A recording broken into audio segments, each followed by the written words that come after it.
E aí, galera?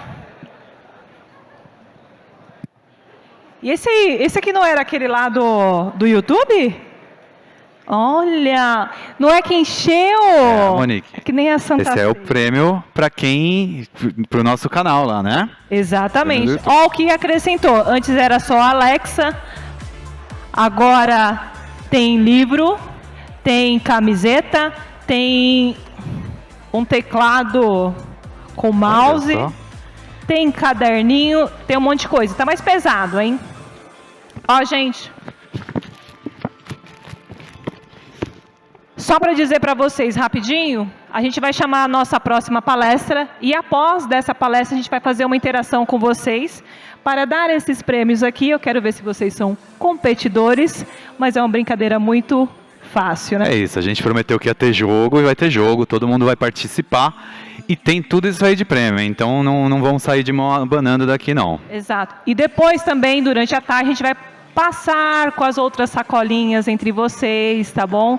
Galera aí de cima, que a gente está devendo as sacolinhas, a gente vai passar aí também. Vai ter aviãozinho de dinheiro. Dinheiro? Não. Eu li errado. Ah, tá bom. Então tá, galera. Bora, Vitor. Bom, nosso próximo palestrante, então, tá vindo ali, Fernando Ladeira. Ele vai falar sobre vocês, sobre o People Analytics. Bora, Vitor. Beleza. Boa tarde, pessoal, tudo bem? Pessoal de cima, vocês fizeram um grande favor para mim, porque anunciar antes da minha fala que vai ter brinde depois, dá uma segurada na galera, né? Então, mesmo que eu não estiver falando coisa muito boa aqui, vocês vão ficar esperando os brindes. Bom, pessoal, é um maior prazer estar aqui com vocês. Eu sou o Fernando Ladeira, eu sou sócio da Falcone e com muito orgulho eu dirijo hoje a nossa unidade de negócio voltada para soluções de pessoas. E a gente tem trazido muita tecnologia para os nossos produtos e o que eu vou falar aqui para vocês é contar 4 histórias reais do que a gente tem feito em termos de People Analytics. Eu queria falar também o seguinte, os meus 2 amigos que tiveram a oportunidade de falar aqui antes de mim, os últimos 5 minutos da palestra deles, eu não entendi absolutamente nada. Para falar a verdade, os primeiros 15 minutos eu devo ter entendido uns 25%. Então, eu não sou uma pessoa de tecnologia.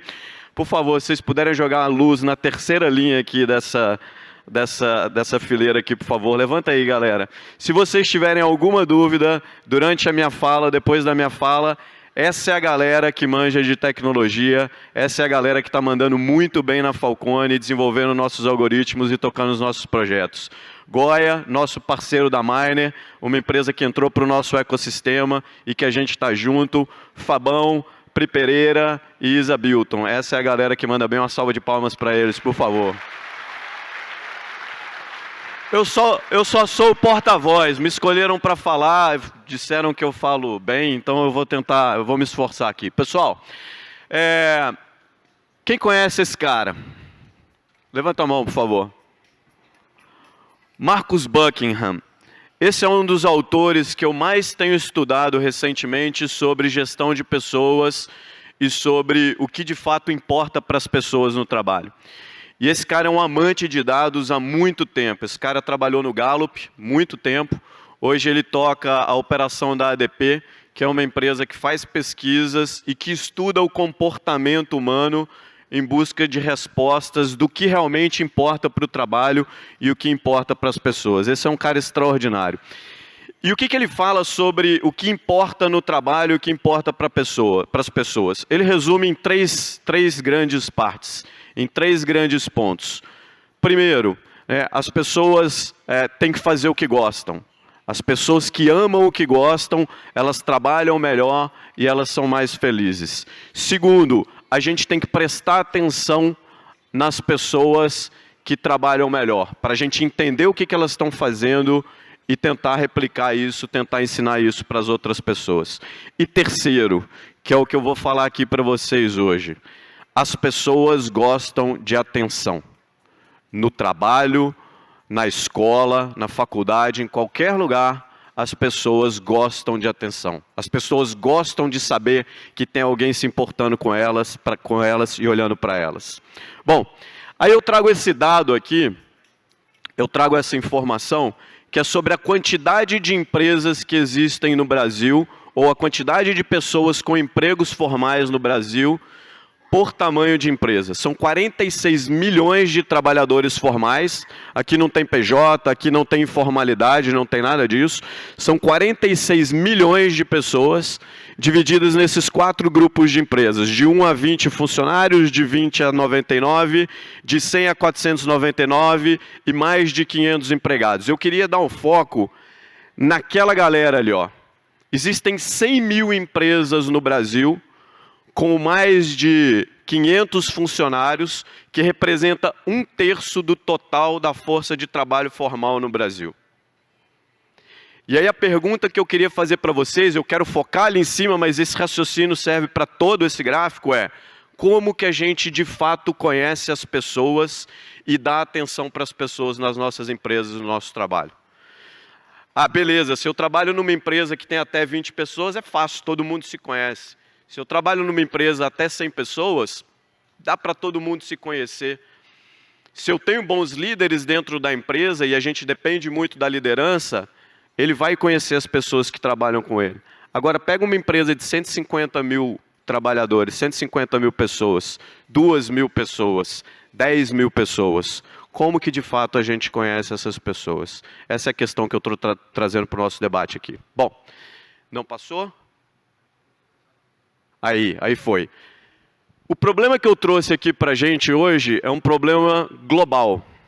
O mundo hoje vive uma epidemia de turnover. Qualquer segmento da economia que vocês pesquisarem, teve aumento de turnover nos últimos 3 anos. Tem setores que são mais estáveis, tem setores tipo varejo que tem um turnover maior, mas todos os segmentos da economia, todo mundo está vivendo hoje uma crise do trabalho e uma crise de turnover. E o grande lance, né, a grande verdade é que as empresas não sabem o que fazer com isso. E o grande complicador, né, são os nossos amigos dados. Esse gráfico aqui ele é maravilhoso. Esse gráfico mostra a quantidade de startups que existem no Brasil. Hoje são 408 startups voltadas para a tecnologia de pessoas, que é o que a gente chama de HR Tech. E a maioria delas, ou metade dessas startups, foram criadas nos últimos 2 anos. Então imaginem o seguinte, gente, são 408 startups. E aí eu vou mostrar aquele dado ali para vocês. Aquele dado ali, eu rodei ele na quinta-feira, numa palestra que eu dei lá na BRH, no Ceará, em Fortaleza. Eu tenho feito essa pergunta nas apresentações que eu faço, que a quantidade de sistemas, incluindo planilha de Excel, cadê a moça da planilha de Excel? Não me matem, mas como eu não sou de tecnologia, eu também, e sou um engenheiro, eu sou um amante das planilhas de Excel também. Eu sou completamente apaixonado e me solidarizo muito a ela.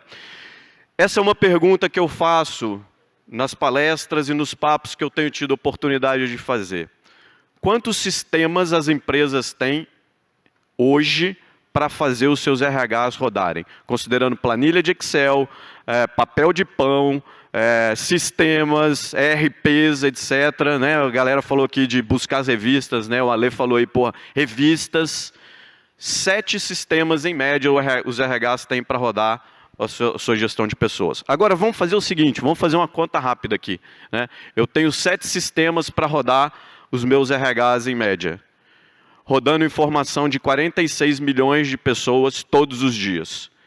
Informação sobre salário dessas pessoas, informação sobre se essas pessoas estão felizes ou não no trabalho, informação sobre se o líder dessa pessoa tem determinados skills ou não, todo o tipo de informação gerado sobre essas 46 milhões de pessoas no trabalho todos os dias, rodando em sistemas de RH.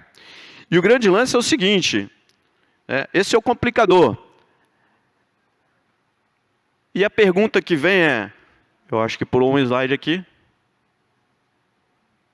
é como que a gente gerencia tudo isso. E aí eu vou contar 4 histórias aqui para vocês. E aí meus agradecimentos especiais para o Rodrigo Santoro, ali o Fábio, nosso grande amigo que me ajudou a construir os cases. Obrigado, Fabão. Esse é o Pedro. O Pedro, ele trabalha numa empresa de teleatendimento, mais conhecida como call center. Ele trabalha e estuda.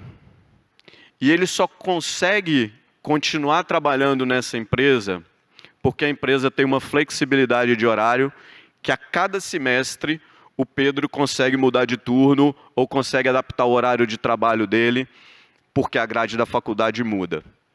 Tem um semestre que ele tem aula de manhã, tem um semestre que ele tem aula à tarde, e graças à política da empresa que ele trabalha hoje, ele consegue trabalhar onde ele trabalha, não sair de onde ele está e continuar estudando, que é o que ele quer fazer para poder conseguir um emprego melhor. Bom, essa é a Joana. A Joana é uma mãe de família, ela tem uma criança, ela com alguma frequência ela precisa faltar ao trabalho, ela precisa remanejar o horário de trabalho dela, porque ela e o marido trabalham fora e a sogra dela fica com o filho dela. Só que de vez em quando a sogra dela tem as coisas dela lá e não consegue ficar com o filho dela e em cima da hora ela precisa mudar de horário para poder ficar com o filho dela. A Joana trabalha na mesma empresa do Pedro. O que a gente fez nessa empresa e o que a gente descobriu? Tá? Usando ciência de dados, usando People Analytics. E aí é onde eu quero chegar. A gente só conhece as pessoas, a gente só vai conseguir de fato entender a peculiaridade e os desafios das pessoas se a gente usar os dados a nosso favor para tomar decisão. Então a gente descobriu, fazendo correlações e coisas, né, avançadas que eu não vou me atrever a falar aqui, porque tecnicamente eu vou apanhar de vocês, mas eles podem ajudar depois. Mas usando a tecnologia, a gente entendeu e descobriu, né, que quanto mais flexibilidade as pessoas tinham, e aí isso não era uma política da empresa ainda, quanto mais flexibilidade as pessoas tinham, dadas pelos seus líderes para poder acomodar os seus compromissos pessoais, mais elas ficavam na empresa.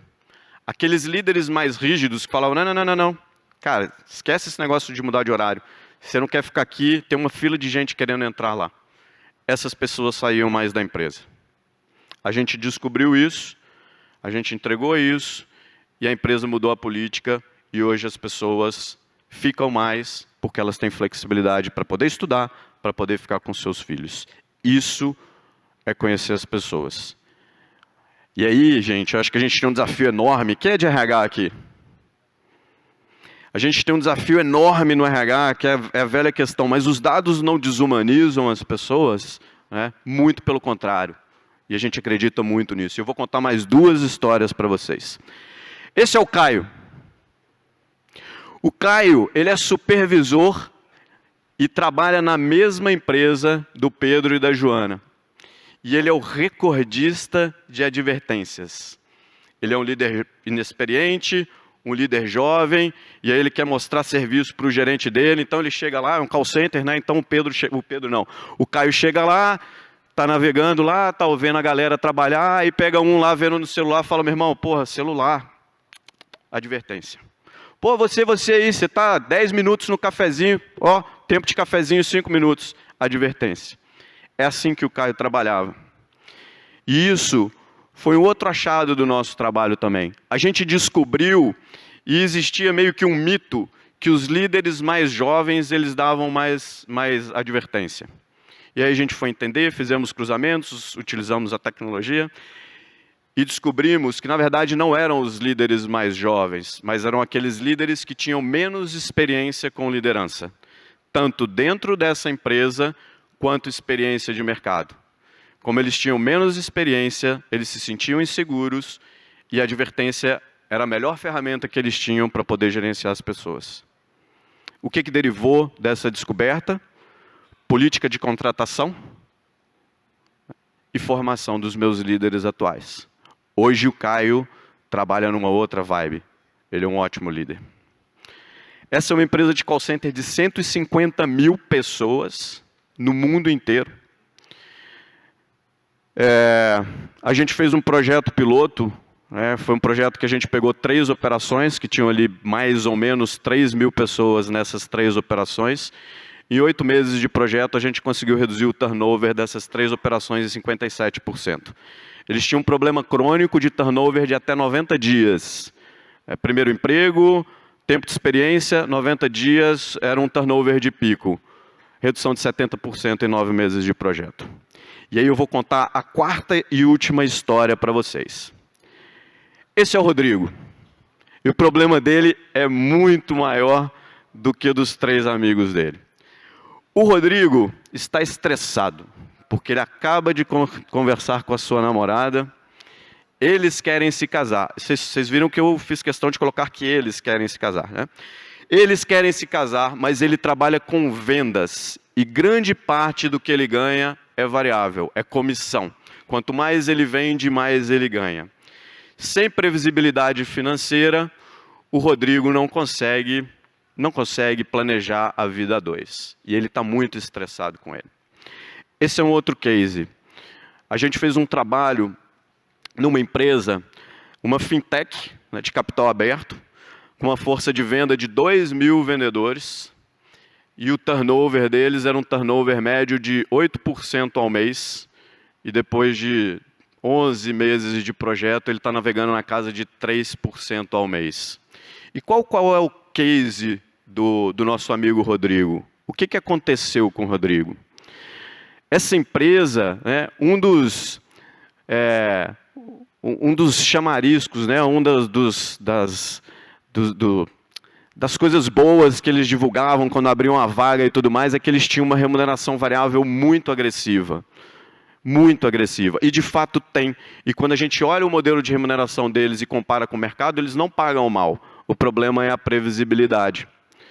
Então a gente foi entender, aplicamos a inteligência artificial, aplicamos os algoritmos e descobrimos que existe um ponto ótimo entre a remuneração fixa e a remuneração variável que reduza o impacto da variação da parte variável no salário do cara e que ele se sinta mais confortável porque ele tem um fixo ali, que ele sabe que ele vai conseguir pagar as contas dele e, consequentemente, ele vai conseguir se casar.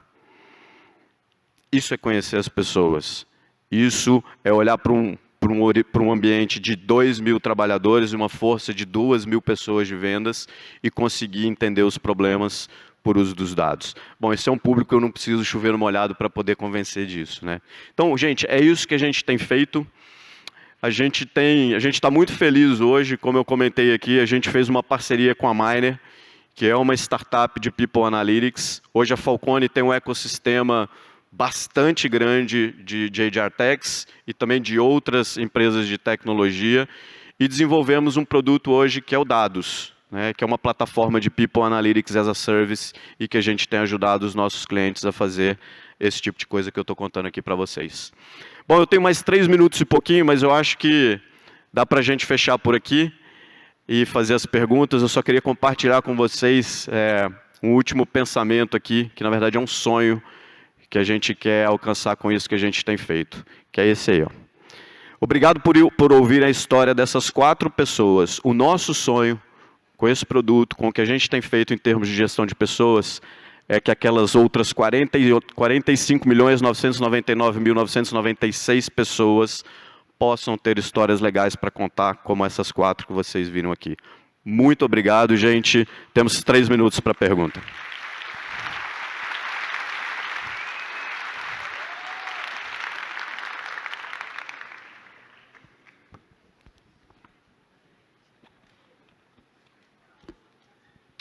Algo lá no fundo.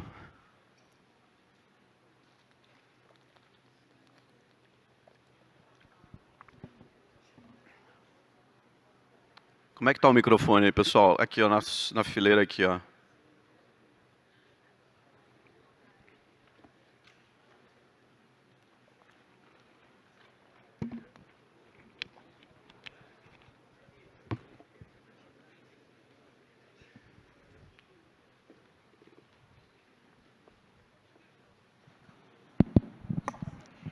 Olá. Oi. A minha dúvida é mais com relação a como é que vocês coletaram essas necessidades, que às vezes nas empresas ficam muito o ERP, o salário, o turnover, né, que é essas coisas by the book que a gente consegue. Então, ir no nível do detalhe para saber essas necessidades e depois generalizar, né, para gerar os modelos. Legal. Qual é o seu nome? Mirley. Mirley. Mirley, obrigado pela pergunta, Mirley. Bom, se eu falar bobagem, vocês levantam a mão aqui e me ajudam, tá, meninos? Mas, Mirley, é o seguinte, o grande desafio está naquele slide ali que eu coloco a quantidade de HR Techs, a quantidade de sistemas que existem hoje para rodar os RHs e como essas informações estão dispersas. Então, a mágica acontece, né, em 2 momentos. Primeiro, média de sistemas, de planilhas, etc., que o RH usa, 7. Então, a primeira coisa, e algumas pessoas comentaram sobre isso aqui, né, a primeira coisa é trazer isso para um único lugar. Né? Então, fazer um bom ETL, criar o Data Lake e trazer as informações dos 7, 10, 12, 15 sistemas que existem para rodar um RH numa empresa, trazer isso para um único lugar e codificar essas coisas para que as bases de dados possam conversar. Primeiro. Segundo, trazer a inteligência, né, e a gente tem um algoritmo de turnover preditivo que roda diversas hipóteses, diversas possibilidades com o input humano e testando essas hipóteses a gente vai cercando e vai chegando naquelas hipóteses que de fato são aquelas que têm o maior impacto no turnover. Então são esses 2 principais momentos, são essas 2 principais entregas que a gente tem num projeto como esse.